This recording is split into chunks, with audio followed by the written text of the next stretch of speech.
No más Minions. No más Minions. Ay, a mí me gustó el Minion, está bien chistoso. El poder de sus películas brillantemente dirigidas no se comparan con el poder del marketing agresivo. Muy bien dicho, señor Illumination. El enemigo era Despicable Me y tenía que tomar acciones drásticas antes de que tuviera otro spin-off. Cuervo, ya hice un video de BoJack. Ahora voy a hacer un video sobre Minions. Tal vez sea un poco tarde, pero voy a enfrentar mi destino. Sí, que te vaya bien.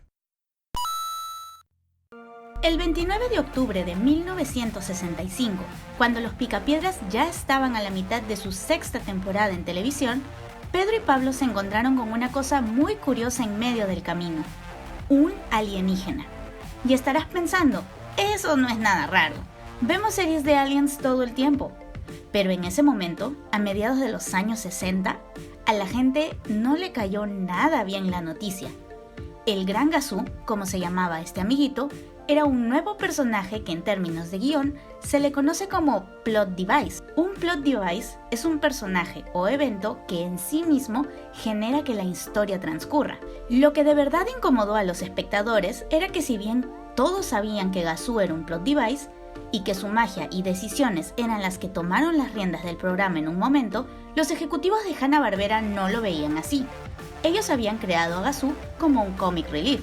Un comic relief, o alivio cómico, es un personaje que está en la historia con el fin de liberar tensiones y hacer reír al público para distraerlos de temas más serios. Se puede rastrear el origen de estos personajes en el teatro antiguo, donde existía la figura del bufón. En el teatro, el bufón era el personaje gracioso de la obra. Solía ser muy astuto y estaba al tanto de toda la trama, pero tenía la gran capacidad de hacerse el tonto y así caerle bien a todos con el fin de siempre quedarse donde estaba la trama. Así, Hanna-Barbera creía que Gazoo era un gran alivio cómico, pero en realidad fue el peor error que pudieron cometer. Tanto fue el desprecio por Gazoo que en la actualidad su aparición es reconocida como uno de los peores saltos de tiburón de todos los tiempos. Gazoo fue un error catastrófico, uno que devino en el fin de los Picapiedras después de 6 temporadas en el aire. Si bien hay buenos ejemplos de alivios cómicos, como Timón y Pumba, El burro de Shrek, o recientemente tal vez Olaf, hay un denominador común que siempre está presente. Al igual que con Gazoo, que muchos odiaron pero otros ahora recuerdan con cariño, siempre hay alguien que odia al alivio cómico, a veces porque no está bien escrito del todo, a veces porque simplemente no les agrada la idea de distraerse de lo serio que está pasando, o simplemente porque los ejecutivos creían que era tan divertido que deben ponerlo en todos lados sin importar una razón lógica. Es una verdad universal que el personaje tiene que estar extremadamente bien pensado para que sea del agrado de la gran mayoría, y por supuesto, para no ser considerado odioso por tratar de ser el centro de atención. Sin embargo, aquí es donde una vez más nos arruina la modernidad. Para muchos, el tiempo de pensar detenidamente en algo, sin importar cuánto tarde con tal de hacerlo bien, es algo que ya no apetece demasiado.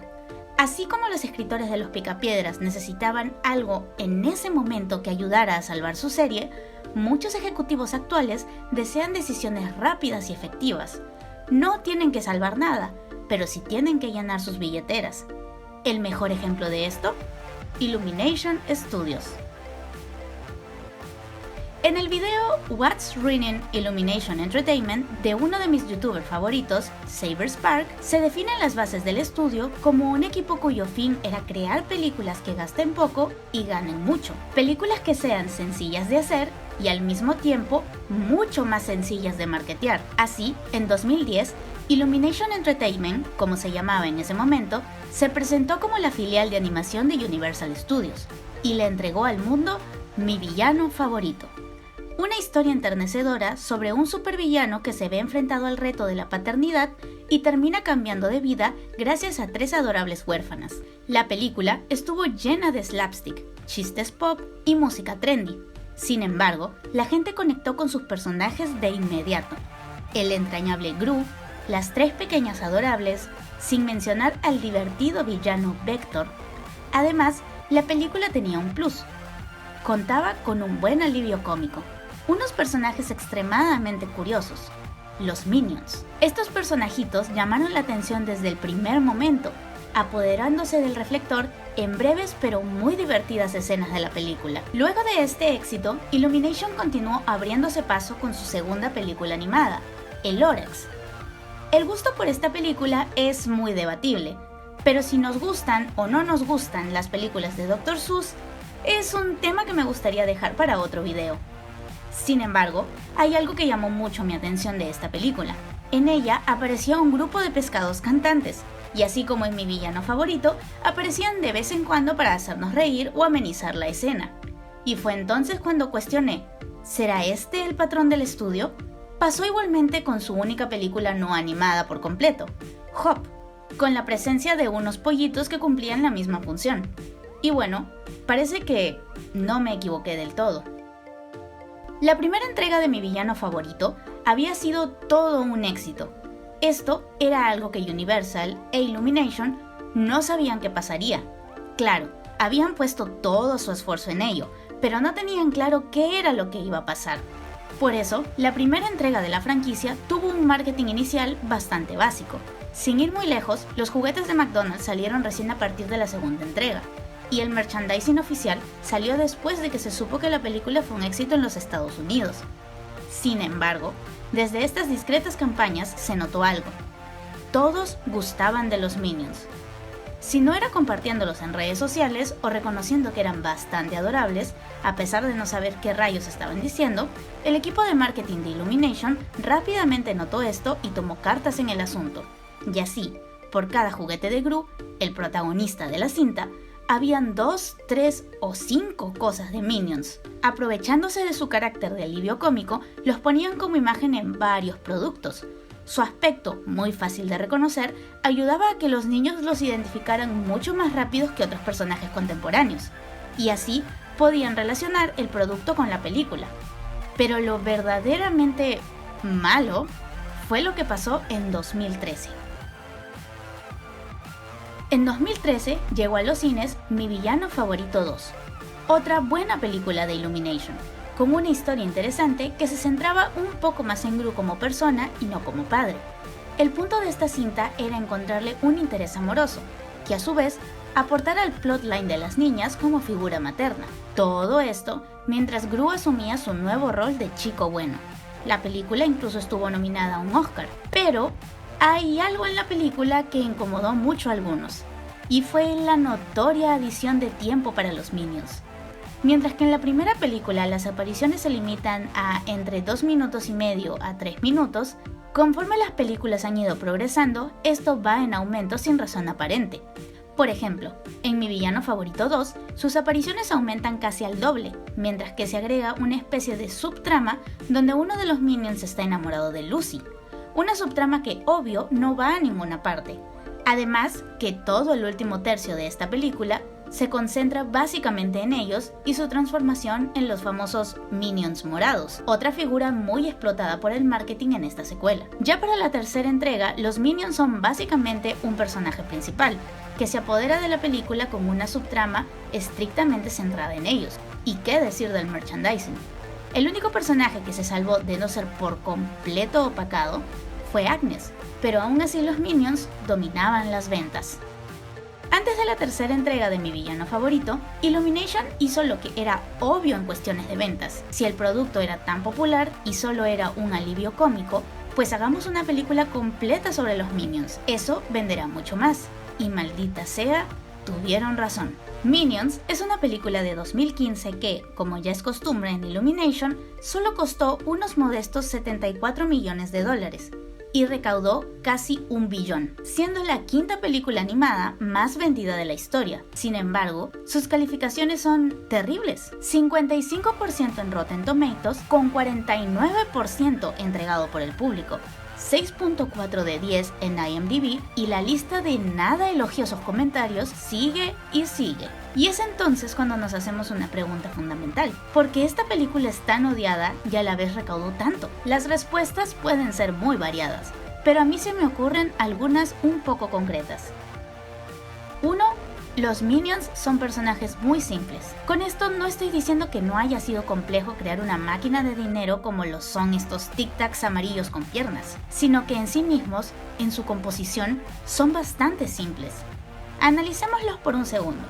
Los Minions se conforman básicamente de figuras redondas. Sus cuerpos son óvalos y sus ojos círculos, y casi ni se notan sus extremidades. Las figuras redondas son mucho más amigables que las figuras rectas. Además, su composición básica de color está conformada no por uno, sino por dos colores primarios, amarillo y azul. Matt Groening, creador de Los Simpson, comentó una vez que decidió que sus personajes fueran de color amarillo porque quería que resaltaran durante la acción del zapping televisivo, para que si los vieras, dejaras en ese momento de cambiar de canal. Algo similar ocurre con los Minions. Sus colores vibrantes resaltan en la atmósfera oscura que es la vida del villano Gru, que por cierto, viste de negro en todas las cintas, lo que hace que sea mucho menos notable al lado de sus asistentes. Los Minions están diseñados para jalar el ojo de las personas, y su diseño los hace mucho más sencillos para robar tiempo en pantalla. A todo esto le agregamos un factor adicional. Los Minions no hablan. Como un mimo, los Minions poseen la capacidad universal de comunicarnos cosas a través de gestos y acciones. Sí, tienen un idioma, pero es inventado, lo que da la sensación de que no importa qué idioma hables, puedes entenderlos. Eso aumenta considerablemente el rango de aceptación de parte del público. Número 2. Los Minions son trendy. En los inicios de la era del meme, los Minions llegaron a nosotros con la capacidad de representar lo que sea.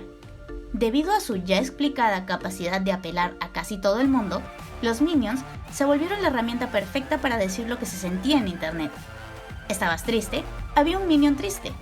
¿Estás feliz? Había un Minion sonriente. Los Minions son miles. Ni siquiera tenías que saberte sus nombres individuales. Solo bastaba con saber lo que eran y que estaban ahí como un lienzo en blanco para expresar todo lo que tú quisieras.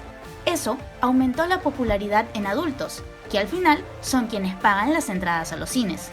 Finalmente, número 3, los Minions comenzaron como un buen producto. Cuando algo es bueno por mucho tiempo, o nos gusta mucho la primera vez, es raro darse cuenta que aquella cosa ha cambiado. Lo mismo pasa con los Minions.